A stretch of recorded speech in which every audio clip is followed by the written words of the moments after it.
Okay, well, people entering, we are recording this session of the webinar. I hope you have it's okay for all of you. If you feel not comfortable on showing your face, just let us know.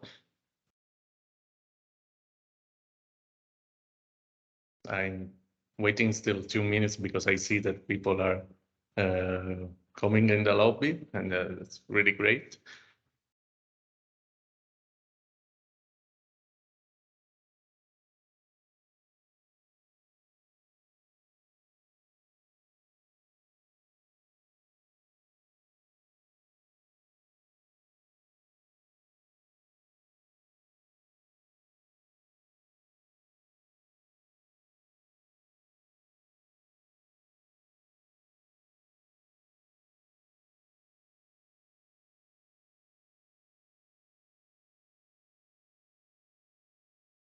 Okay, so I think we can start. So welcome everyone, and thank you for coming to the first webinar of the digital literacy for older people to provide inclusion. I'd like to start with a short story. My name is Salvatore. I work from JPES, but we will have time to present our association and the great cooperation that came to these webinars. This is the first of 4 encounters that will come.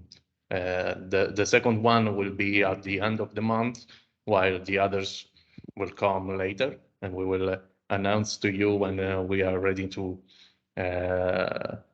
share the new information about that. So I start with a little story that makes like clear why we are here now trying to talk about this argument. I have like my grandmother was really into. She was having a lot of friends and stuff like that, and besides being really smart and able to use a phone, for example, she was receiving on WhatsApp all these messages of good morning and images like that.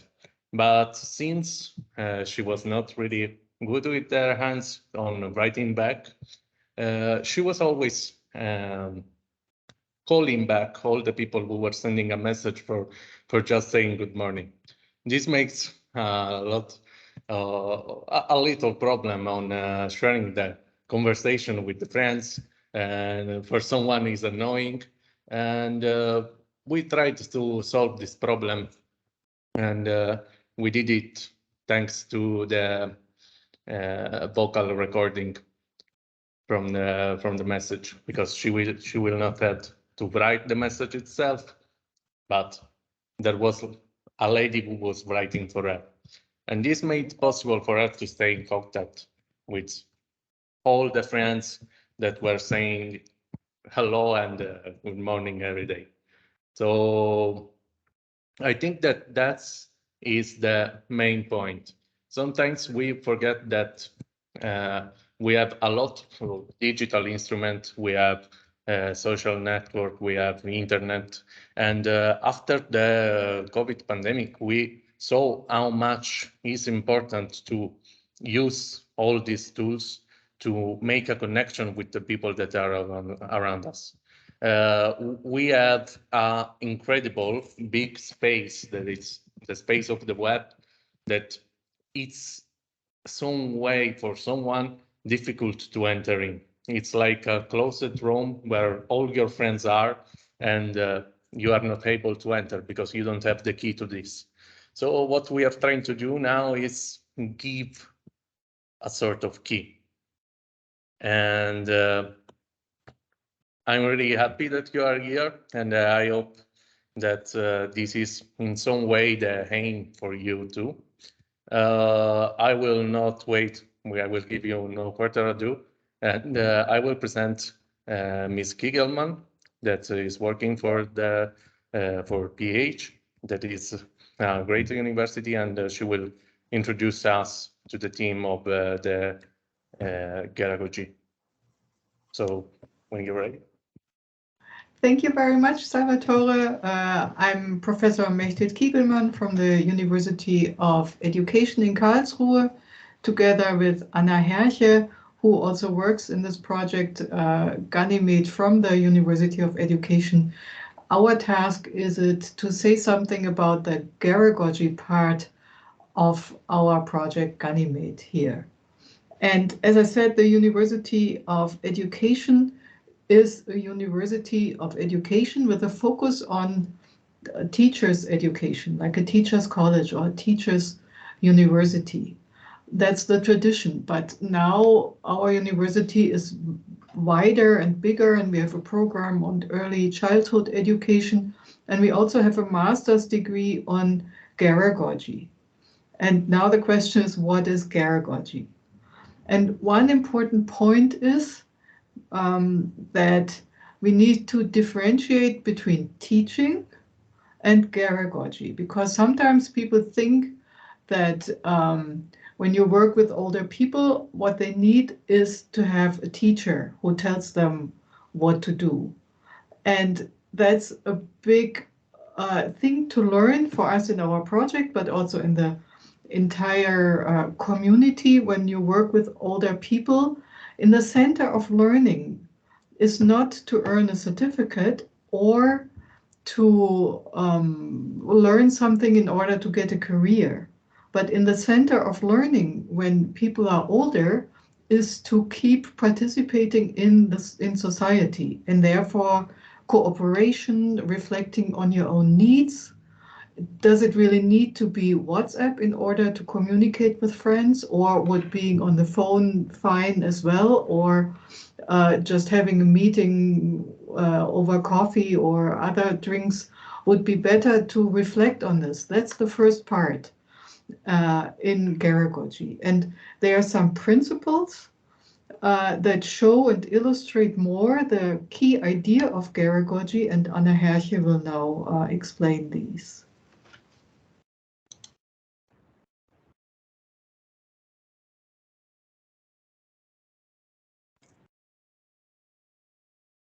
Okay, so then thank you, Ms. Kiegelmann. I will share my screen and go on with the presentation.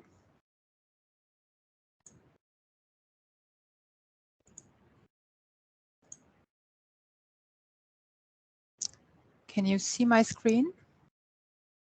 Yes, we can Yes? see perfectly. Okay, Thank you. good. Just okay. Just want a minute. I can look to the front camera. Okay, so I'm taking the geragogical perspective of Professor Kiegelmann, and I would like to emphasize that the purpose of Geragogy is to facilitate that everyone has access to society. So no matter how old you are, what your gender or social background is. And as you can see, or as the title of our webinar says, for social participation, digital literacy is a precondition, a requirement. Yet the focus of our Ganymed project is not only on how to teach the older people to use digital devices, but it's on how can people participate, so older people participate in the social community in the areas of life that are important to them. And as the discipline of Geragogy also deals with educational learning processes in old age, for Geragogs, it's an exciting assignment to find out under which conditions learning and educational processes in old age work well. So there have been research projects with elderly, and Geragogs analyzed these programs, and they indicated 9 geragogical principles. Today, I will present them briefly, as they are, so these principles are like the core of our project, and they should also inspire or more sensitize multipliers for geragogical thinking and acting in the field of digital education for older people. Now our colleague Beatrice Jacobi, she illustrated these principles for better understanding. And in my opinion, these illustrations can be really helpful, especially for the visual types among us. So let us see these principles. The first one refers to applied learning, which is a very practice and activity oriented educational approach. That means that learners, they explore content and then they can directly apply the new knowledge. So here important is the real life, the real world orientation, which is necessarily docked on the personal subjective meaning of each individuum. And this principle is directly linked to the second one, self-determination in the learning process. Older people, they do not want to be told useless and meaningless information. The more they can determine the content, the better learning works. So that means that learning content need to respond to the personal and social needs of older people. Also important is an attitude towards equality instead of this top-to-down educational model, what we all know. So not someone is the expert, the teacher, and explains the word to the others. You all might know situations where someone wants to explain to an older person how to use a new device, a tablet or an application, without patience, elbow into the face, let me do it for you. So that's not the way. It's important to meet at eye level. And it's more about trying things out, having new experiences and exchanging ideas. So that's called cooperative learning. We learn together, we learn from each other, and we also learn about each other.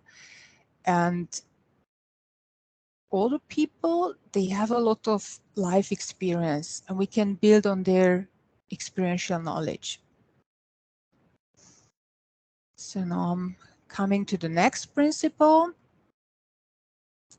Contact, so social interaction and community, as I mentioned before, they play really crucial roles.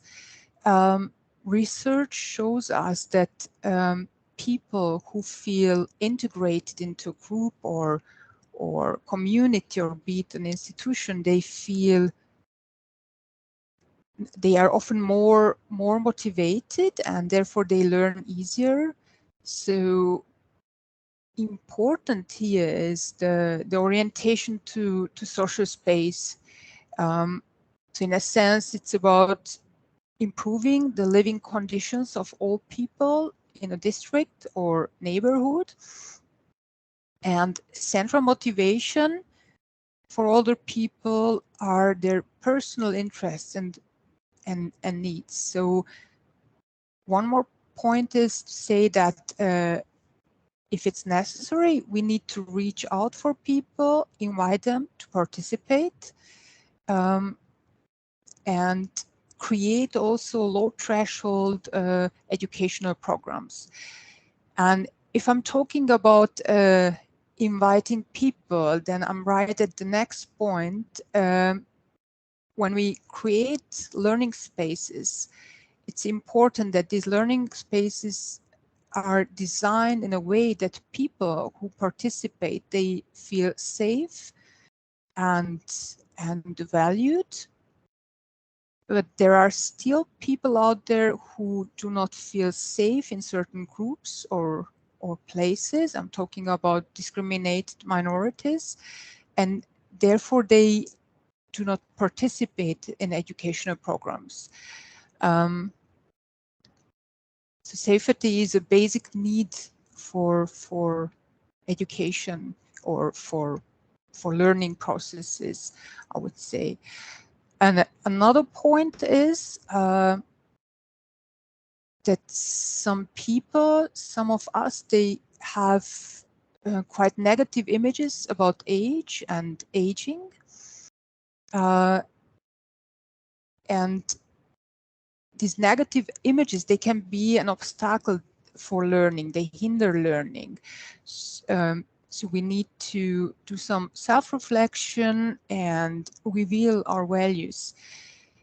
And we hear it even often from older people themselves, that they say, like, I'm too old for this, I'm not able to learn this anymore. We need to support them, empower them on one side. On the other side, we need to respect the individual decision of some people who do not want to participate in the digital world. So there are some older people, they still resist, for example, online banking, because they say they don't need it, or they have some ethical reservation. This needs to be respected. On the other side, the reason for this kind of decision also can be missing information or irrational fears. And fear can be addressed by information and support. I'm coming to the last principle. Here, the illustration can be a little bit misleading. So it's not, it is ninth principle is not about intergenerational learning. It's more about differentiation in the learning process. So important is to see that there is no such thing than like the senior citizens in our society. Older people are a very heterogeneous group with significant interindividual differences, different biographies, different educational backgrounds, different needs and interests. And these differences need to be faced and treated by differentiation and diversity. We also promote autonomy. That means that older people, they need to be the protagonists of their own learning. And for this reason, as I said at the beginning, that the learning content need to be designed considering their individual interests, needs, the different learning styles and expectation of old people. And for older people, as Professor Kigaman said before, it's not really about collecting or getting certificates with stamps and making career. It's more about getting an appointment for vaccination online, or being able to use video conference tools for keeping contact to family and friends, or being able to buy tickets online or do online banking. So if this is important for them for the social participation, and that means that the medium, the device, is not the focus, but it's the purpose. We need to ask people what they want and what they want to participate in, because that is like the real motivation for learning behind it. Now you can see on the screen all these 9 principles, and concluding, our goal is, or the goal is, that we have an educational strategy that puts digitalization at the service of people and not the other way around. Yeah, so that was what I wanted to say, more or less. I know it was a long monologue. Mrs. Kiegerman, Professor Kiegerman, she is our senior expert in the field of digital education and Geragogy, so she might add some more thoughts, information to it. Yeah, thank you very much, Anna Herche, for this wonderful summary of the main ideas and principles in Geragogy. And I think you really summed it up very on the point, saying that the technology is at the service of the older people and not the older people need to serve the needs of technology. And that's the key part that we are trying in this program, in this Ganymed project, to really put in the center, to help people who are multipliers working with older people, to help them understand what their needs and wishes are in order to participate in society. And they need to overcome the obstacles of hard to use digital media, but the media are at the service of the people and not the other way around. So thank you very much for this summary. Thank you, Anna. Thank you, Professor Kiegelman. I want to invite all the attended to this webinar. If you have any question, please feel free to ask. I don't ask you to like unmute yourself. You can write also on the chat because I know it can be a little embarrassing to ask a question like this. I have one, and is a first reflection from my understanding of the Geragogy team. It's like we are in some way changing the role of the teacher, the figure of the teacher. It's like we are putting aside the teaching and we are doing learning without nobody teaching. It's this correct way to say it, to see it? Yeah, perfect. We are getting rid of the role of the teacher in this. So we are going away with the teaching, and there, as Anna Herche said, there's sometimes different abilities within a group of people. And some, we have this head of graduation in there in the picture. Some are really good in solving and mediating conflicts in a group, and these needs are needed in order to get concentrated on whatever the group learning is about. Or some people discuss whether or not WhatsApp or other social media are really the main way of communicating, and only when everyone feels like, oh yeah, oh yes, I want to try it, then people start trying and learning how to use this tool. But not because the tool is there, everyone has to know it, has to use it. And that's really the revolutionary is too much, but that's kind of the key point, to really get rid of the idea of having a teacher who knows it all, who has kind of a package of knowledge to give it to some unknowing people. It's the knowing people, the valued people, the people who have a lot of life experience, to work with them to figure out how much and how to participate in the digital world with the purpose of participating in society. So I think that's a good way, Salvatore, as you summarized it. Please, Volker, do you? Yeah, thank you, Salvatore. I just want to add, I think it's worth to point out that also the teacher itself is a little bit changing. So I think we are not addressing classical teacher professions, but also a brother, a son, a daughter can be a teacher for elder people. So my opinion is that it should not only address academic teacher, academic educated teacher, but everybody who is in contact with older people. Thank you. Okay, I see there are no questions on the chat, so I think you did great work on being clear about it. Thank you again.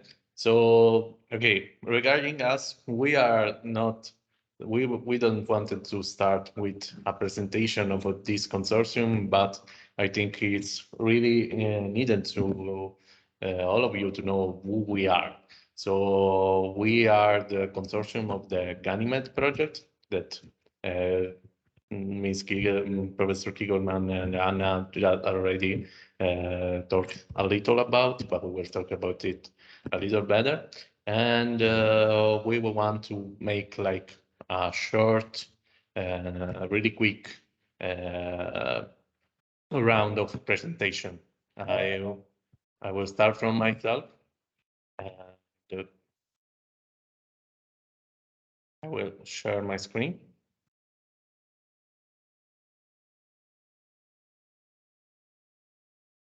So, as I said, I'm Salvatore. I'm from CEIPES. CEIPES is an organization that was founded in 2007 in Palermo. And our faith is that we believe that education and social development are crucial values to keep peace and dignity. So here you can see the face of our founder. But the most important point is our mission, that is to empower people, organization, and communities. And we are trying to do this by promoting innovation, new way of education, trying to give us to the people that work with us, that participated to our projects, new experience. So this is a short summary of our goal: promote non-formal education, create innovative tools, promote study, research, and innovation. I think that the mission itself synthesizes our goals at the best. We're doing this from Sicily. It's the island that you can see in the south of Italy. We are doing precisely on Palermo, that is our city. It's a really beautiful city, and I really suggest you to come and visit. We have a team that is more of internal stuff. We have a lot of project manager and researcher, psychologists, the pedagogists that work in different kind of projects.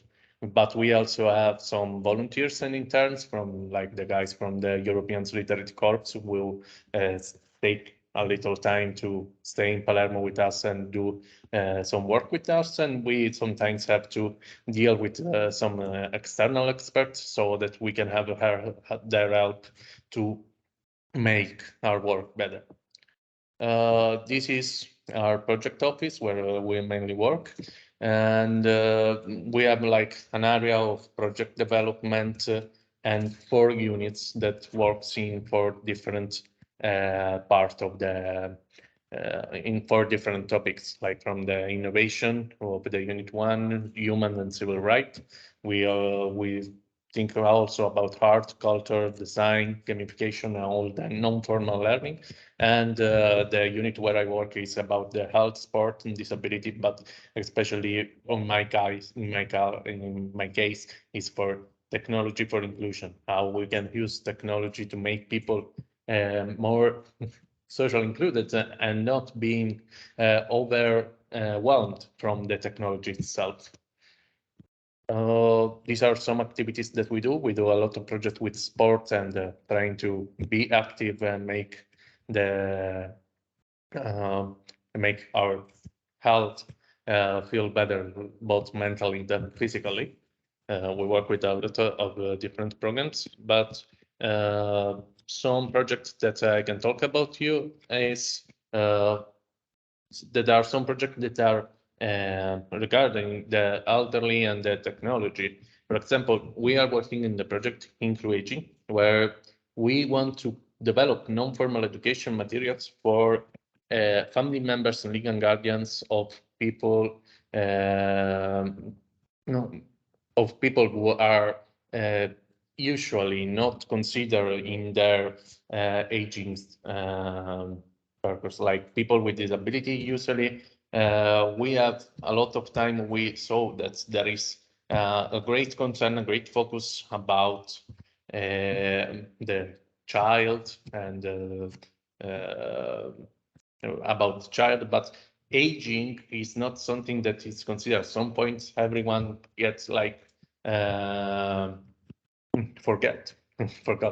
So this is the aim of this project, and I'm actually working on the inclusive artificial intelligence. We are trying to collect all the knowledge that we have about artificial intelligence with the cooperation of different partners to understand how we can avoid that artificial intelligence will be not inclusive.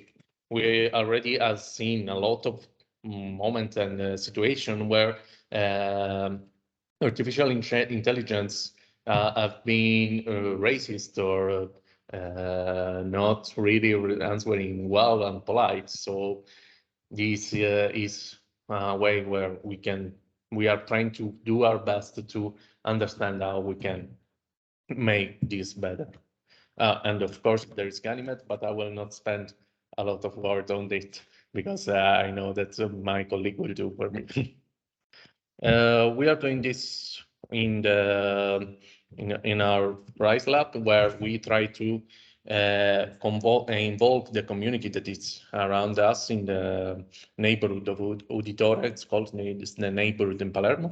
And we try to give them some possibility of training center or to have new experience with, for example, the analogical museum. So I will give you a short like some photos of our center. It's a center that was confiscated from the mafia and was given to us to try to make something better from the mafia. I think this is it. This is our co-working space where we try to host all the community, all the people from the community outside that want a space to work. So, we are doing some project with a radio, and we are an antenna of the National Agency Radio. We also have this room, or like the STEAM lab, where we try to teach additive manufacturing technologies like the 3D printing, so that we can develop new skills for the people interested in it. And we also have a place where we can share our ideas in a way that make possible to always have a creative experience.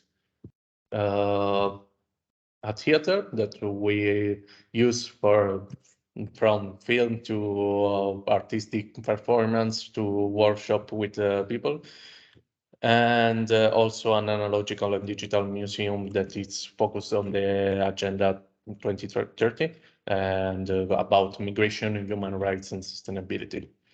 And at the end, we also have an escape room where we try to use the game of the escape room to make some education in a different way.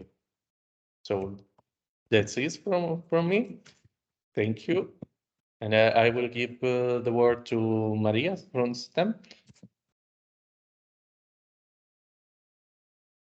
Okay, thank you very much. I'm going to share my screen.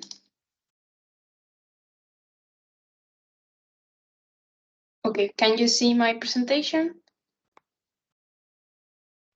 Yes. Perfect. So, good afternoon to all. It is my pleasure to be with you in this webinar in the framework of Ganymed project. And before moving on, I would like to say a few words about myself. My name is Maria, and I work as an European project manager in CETEM for almost 4 years. Currently, I'm responsible for the management of different European projects related to innovation and education for the furniture and related sectors. And okay, I would like to begin my presentation by explaining briefly what is CETEM. CETEM is the acronym of the Technological Center of Furniture and Wood of the region of Murcia, a non-profit scientific research and training organization. And we are a business association that was created in 1995 by several furniture and woodworking entrepreneurs from the region, aiming at transferring any kind of innovation to the furniture industry.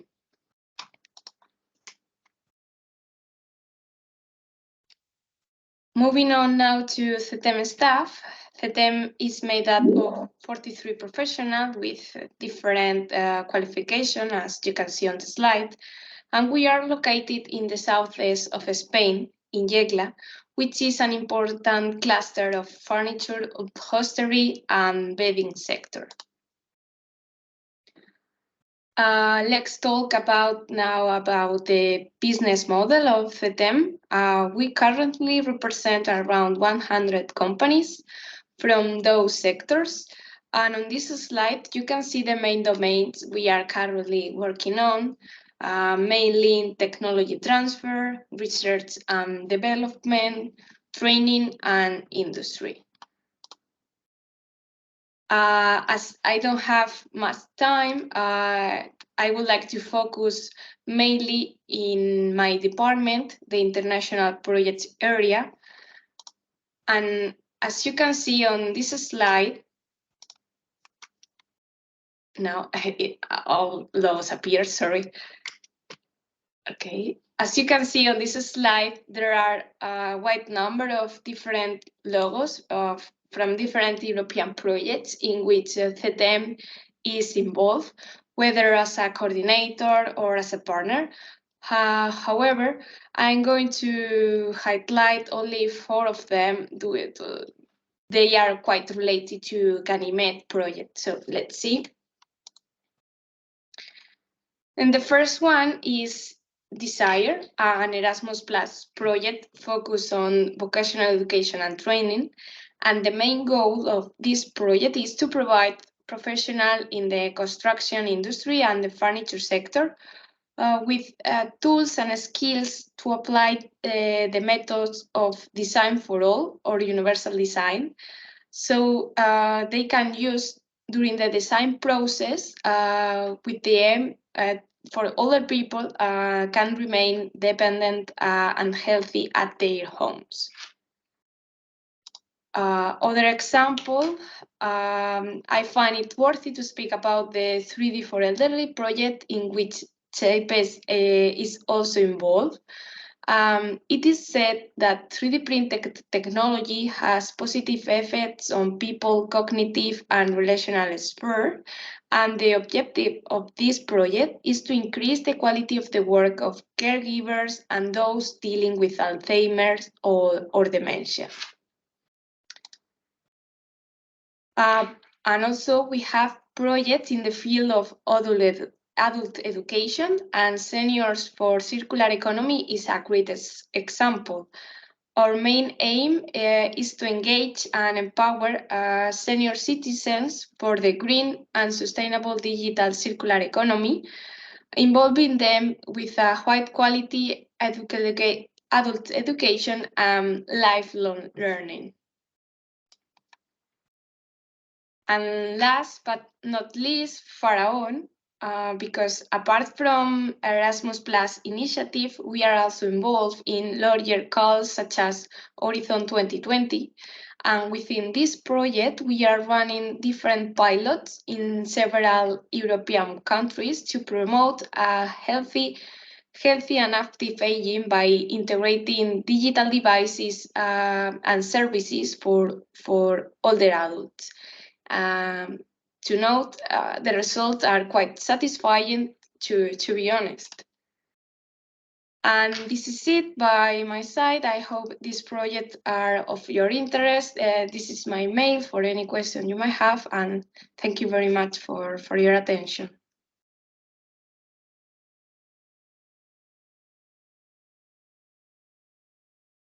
Thank you, Maria. Really interesting. I know Satan well, as you said. And we are really happy to know more about you and your organization. So now it's time for Victoria.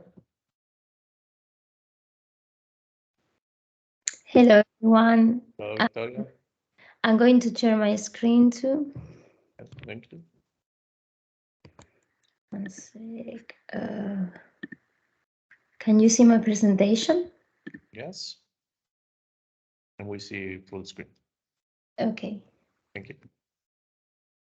So my name is Victoria, and I'm working as a project coordinator at Inercia Digital. Inercia Digital is an Andalusian company founded in 2010, and we are specialized in training and innovation in digital and entrepreneurial skill at international level. We were named member of Digital Skill and Jobs Coalition of the European Commission in 2017, and we have received the Young Innovative Company certificate by ENOR in 2015 too. Our mission is to promote internationally training and innovation in digital skill and entrepreneurship in education for working people and for all citizens in general. In this case of this project, for the elderly too. And our vision is to be a center of vocational education and training of excellence at an international level through the continuous training and improvement of training and innovation in digital and entrepreneurial skill, by boosting teaching and training method of excellence, establishing ongoing cooperation and collaboration in lines with policy of regional development, employment, innovation, and education. We are located in the south of Spain, and we got two different places, one in Aljaraque in Huelva, another one in the city of Huelva. At Inercia, we offer online, face-to-face, and blended training, learning in digital and entrepreneurial skill. And our metric is 1,017 Erasmus Plus, 170 Erasmus Plus training courses taught, 1,378 participants, 33 countries, and 402 European partners. Nowadays, we offer a range of courses to drive the digitalization through the improvement of digital and entrepreneurial skill at the education sector for the labor market and citizenship in general, through two educational programs, one of them digital school and the other one entrepreneurial school. We have taught different courses, as you can see.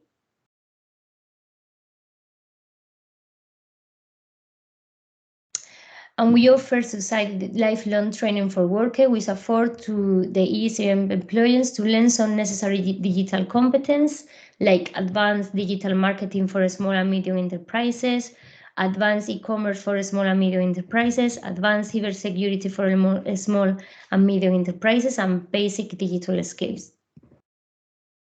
We have a wide experience in European educational projects, because we participate in more than 100 projects by creating educative platforms, websites, and pedagogical and educational contents. We also offer specialized knowledge and innovation development projects with the Erasmus Plus program. And currently we provide an offer of 64 projects in 33 European countries. And those are all of the projects that we are currently working on.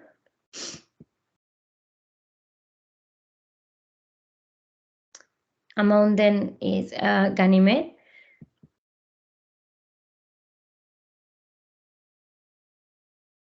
And we offer specialized services as consultant of European innovation and educational projects as well.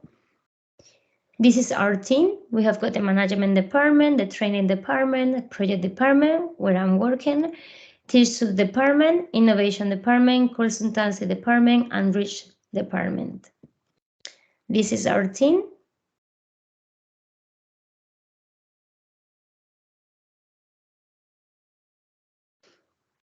And Inercia Digital is a company that is aware and committed to the employment and potential of a parity composed and trans-professional team. So there are some actions carried out to guarantee equal opportunities, motivation, and satisfaction. And we are committed to society, and we try to reduce the social and environment problems. We have carried out multiple projects and campaigns of awareness of participation of the society as the collection of rubbish and the donation of clothes and blankets to the people in need. We are also working now in a project called G-Local to promote the awareness of the climate change as well. And those are our social network if you want to follow us and to know more about our work and the project that we are involved, and courses as well. Just say thank you very much. Victoria.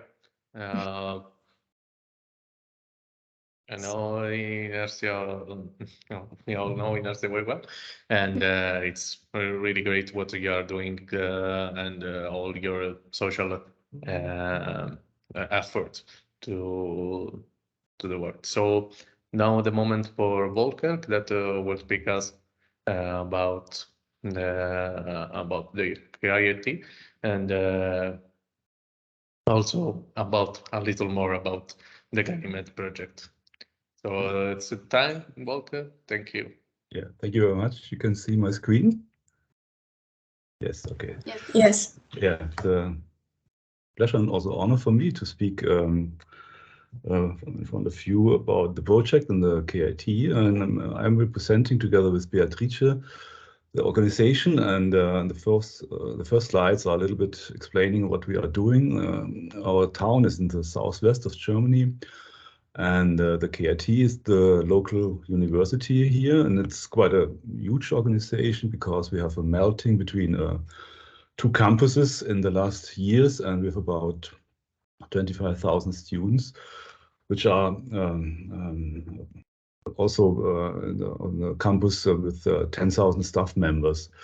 And we are, our institution inside KIT is part of the Department of Architecture.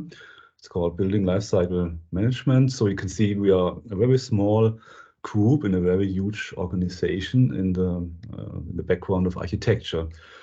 And we have some laboratories where we are introducing new stuff to the students, like 3D printing, laser cutting, augmented reality, virtual reality. And we are in general interested in everything what happens in these technologies.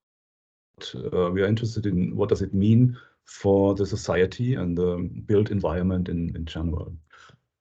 We have some experience in also as the other partners in European projects, and these European projects in the past and the present focusing these technologies like 3D printing, Industry 4.0 issues, also circular economy aspects, and in the last years also augmented and virtual reality projects. And concerning our Ganymed project, we have some projects done in the area of ambient assisted living, and also supporting robots who will be probably introduced in the community in the next year to allow older people to stay in their environments. So this is our background, and I just want to give a short overview about the project itself. The Ganymed project is part of a huge European program, and it's a strategic partnership. And when you want to do this strategic partnership, you have to find competent partners, and you have to have a great idea, and you have to write a proposal to the agency, which is normally a national agency, and they will evaluate this proposal and then tell you after some months if you will be granted or not. We have grant from at least something about 300,000 euros and a 2 years project in this strategic partnership. These partnerships are offered from the European Union every year. And in 21, we'll have as an extra, we have an additional, let's say, Corona call for this proposal. The European Union reacts quite quickly as they have seen that these coronavirus has caused a lot of problems for society and lost a lot of questions also for the society. And they arranged a very quick and additional proposal for topics which have a connection to probably solving these problems appearing in this period. For these kind of strategic partnerships, you need at least 3 organizations from 3 different kind of European countries. And everything you do inside this project is paid by the government, by the community. But they also want that these results are open and free for everybody. This is a very important aspect. And the partnership itself, of course, they will be producing contents, but you have a lot of meetings, monthly meetings. We have pilot projects running. We have a dissemination to do, and we have to make sure that the quality is of a higher level, and it will be also evaluated by the agency about these aspects. So everybody who is involved in this project takes over a specific role also. And you have seen the partners now, and these partners, we know each other from other projects, from other concepts. And as you can see, besides producing content and discussing and bring the content of the project itself a step forward, the partner JIPES has a specific work to do in dissemination project. CETEM, the Spanish partner from ECLA, quality and risk management, and the second Spanish partner in the platform itself, in the technique and the methodology, and the PH as a partner which is mostly involved in the topic of Geragogy itself, has all, of course, the topic at the center of the whole project. The KIT, which I present in this webinar, is for coordination. Coordination means that we are the partner who is in direct contact to the agency, to the European community, for the administrative parts of the project. So this is just the structure of the beginning of the project. And then we have several transnational projects here. The first 2 ones was, the first one was virtual. The second one, you can see the picture here on the right side, was real and presence, and we can continue in this kind of presentations. But we have every month a monthly meeting where we talk about the problems and the content and the next steps in the project. And this is, of course, done by virtual meetings. The Ganymed project itself, as I said before, was initiated by an additional Corona call for strategic partnership. And we have contacts in these partnerships with these partners you have seen. And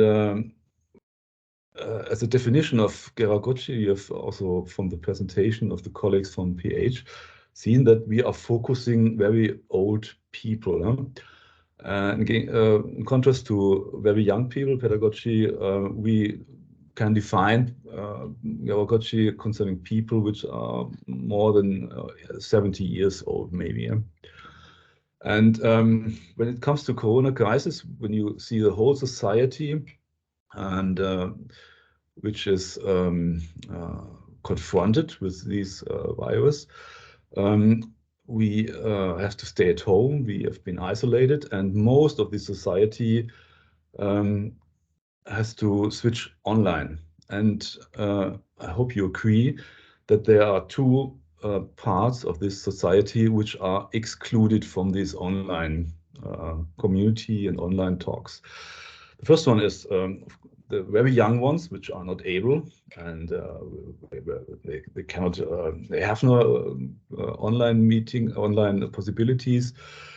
And the second one is the very old generations. And we thought for our proposal in the Corona call that this specific group has to be much more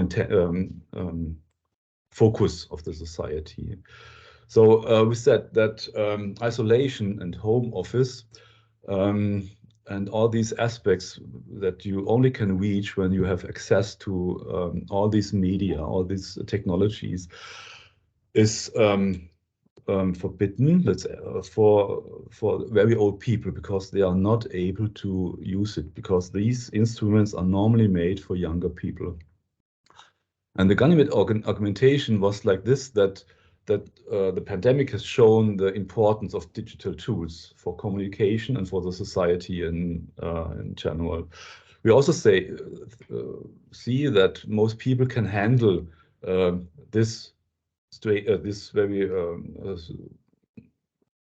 strange situation, but the 70+ generation is not able to get access to this world.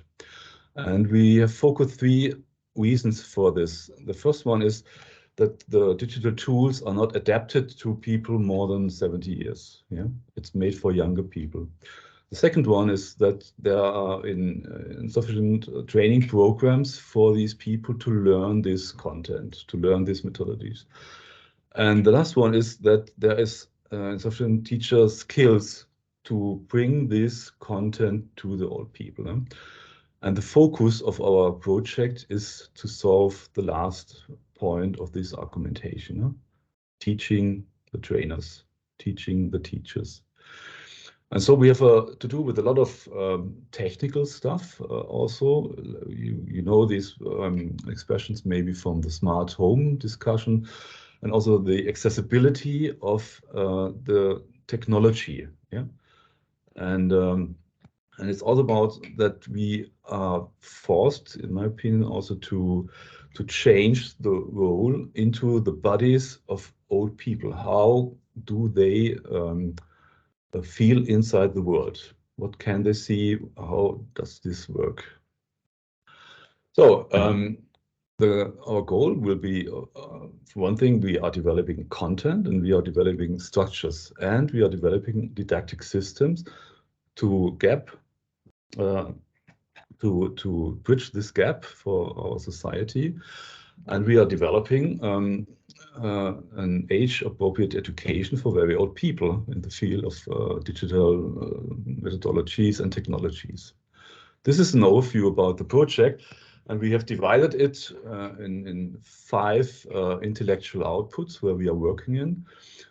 You are now present of this output 5 webinars, and we have some work to do. We are now, let's say, in the middle of the project, and you are invited by our website to join us, to speak with us with your experience, and we are happy that you are here. Thank you very much. Thank you, Volker. Okay, I think this brings us to the end of this first part. As we have seen, we have had like a general introduction of the Geragogy method, also a presentation from our consortium, and I want to give you a little, let's say, spoiler of what we are going to say see on the next webinar that will be held on 27th of October. So we will start to speak about methodology that we can use, like practical methodology, like the storytelling and the solving story situation that make us possible to learning together. I was going to say teaching, but we are avoiding that part. So I will share with you a little link on the chat. It's about the validation of the webinar itself. I ask you to give us your feedback so that we can know if we can do something better from that. And I think that's all. I'm really happy to see a lot of you here, and I hope you will participate to the next. If you have any question, we still have 1-2 minutes, also 5 minutes for this. Thank you.